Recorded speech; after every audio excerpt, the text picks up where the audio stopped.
Hello, it's Rebecca here from Precious Pages Papercraft, and today's layout is in celebration of my scrappy friend Rebecca Lockhart.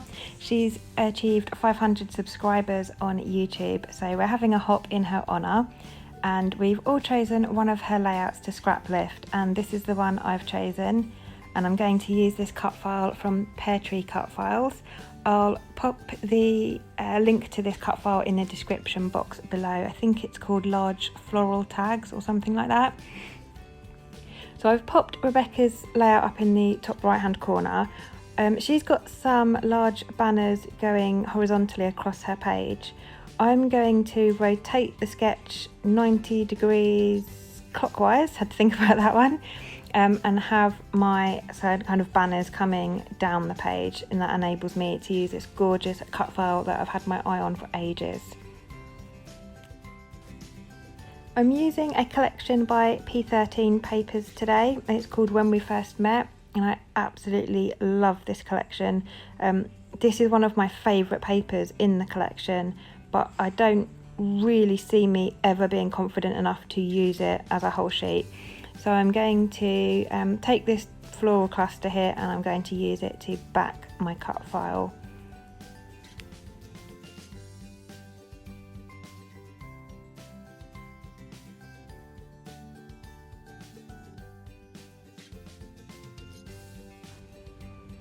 I'm going to use the floral cluster on the other side of the patterned paper for my other tag in this cut file, and that's because I really wanted to try and incorporate that pink flower, because my photo for this layout is of my husband, myself and our little boy. It was on his christening day, and I've got a pink floral dress on, so I wanted to try and get some of that bright pink in the cut file.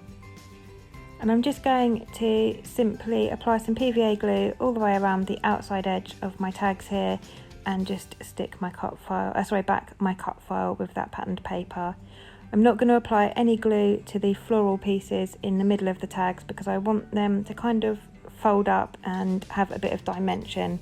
That will just add a bit more interest to the page rather than sticking them down flat.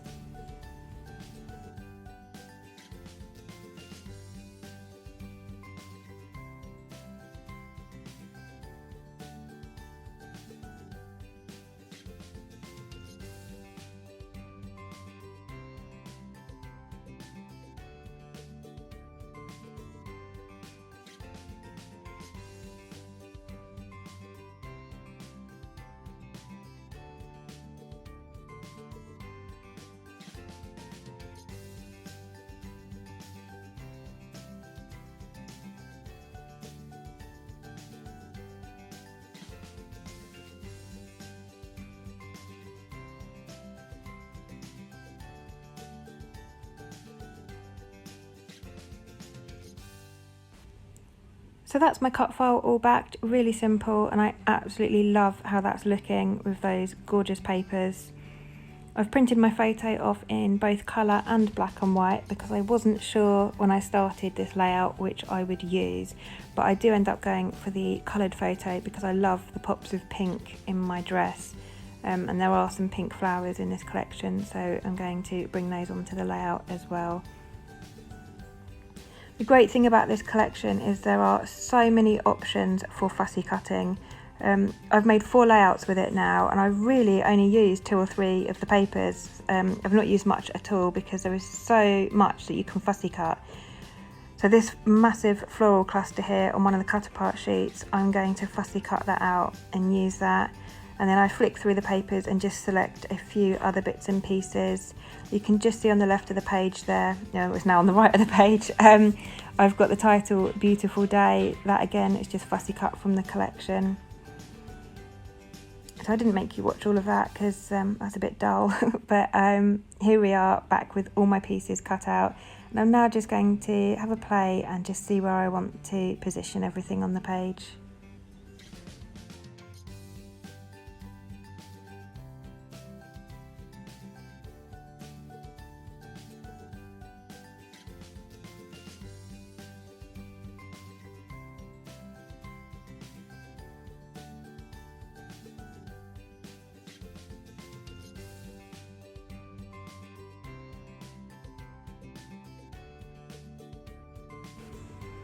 I'm not 100% sure on where I want to put my title at the moment.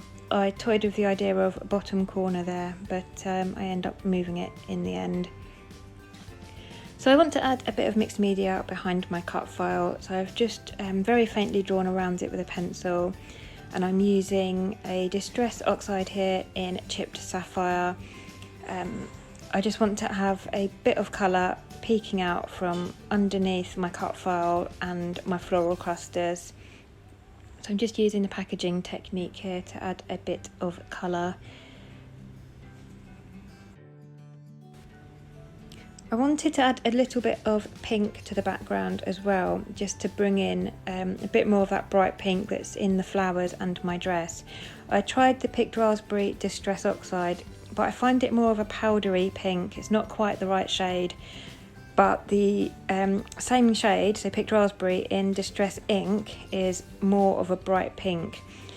So I went with that, and then tried to bring everything back in to see how it looked, and it really didn't look right. That I'd done too much of the pink. It was too bright, too garish, so I kind of sat here for a bit trying to think of a plan of what I could do. I almost put the background in the bin. It came really, really close, but I decided to try and cover up some of the pink with a darker tone of blue. So I've used the Chipped Sapphire Distress Oxide again, but I've added in a tiny bit of black ink. It's a Distress Re-Inker in Black Soot. Just a tiny bit to darken that down a bit, and it kind of brings it to more a shade that you've got in the papers. So I've used that to go over some of the pink and try and dull it down. I'm still not 100% happy with it, but I know that by the time I've got all my clusters and embellishments in place, I'm hoping that it won't be quite so obvious and I'll be able to cover a lot of that mixed media up.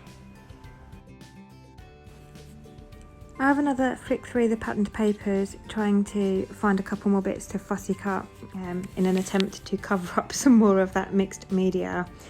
It was a tricky one. I don't love the mixed media, but I didn't hate it enough that I wanted to throw it in the bin. I wanted to try and persevere with it. And in the end, you know, the end result, it's not as bad. I do cover a lot of it up, but you can still see a bit of colour peeking out. But like I say, it wasn't bad enough that I was prepared to bin it and start again. So I'm just adding some craft foam here behind my cut file. I want to have a lot of dimension on this layout, so I'm adding foam behind my cut file, and I'm also going to add some more foam behind my photo when I get to that. And I'm just sticking that down with double-sided tape. And then I'm going to work around the floral clusters, and I'm going to use foam pads just to prop that big one up there.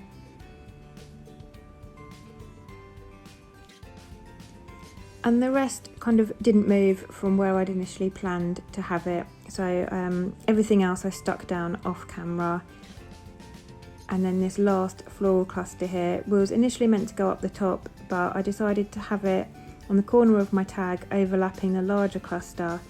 And it adds a lot more dimension to the layout because it sits above that large cluster. So I was really happy with that.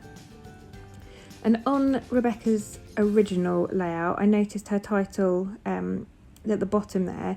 Because I'd rotated the layout 90 degrees, it would have made her title on the left-hand side there going down the page. And I thought, actually, that's a perfect place to put my title. So I've scrapped the word day. I didn't use that in the end. I've just gone with the word beautiful, and I've popped it on the left of my cut file there. I've mounted my photo onto white cardstock just to help it pop and separate from the background a bit.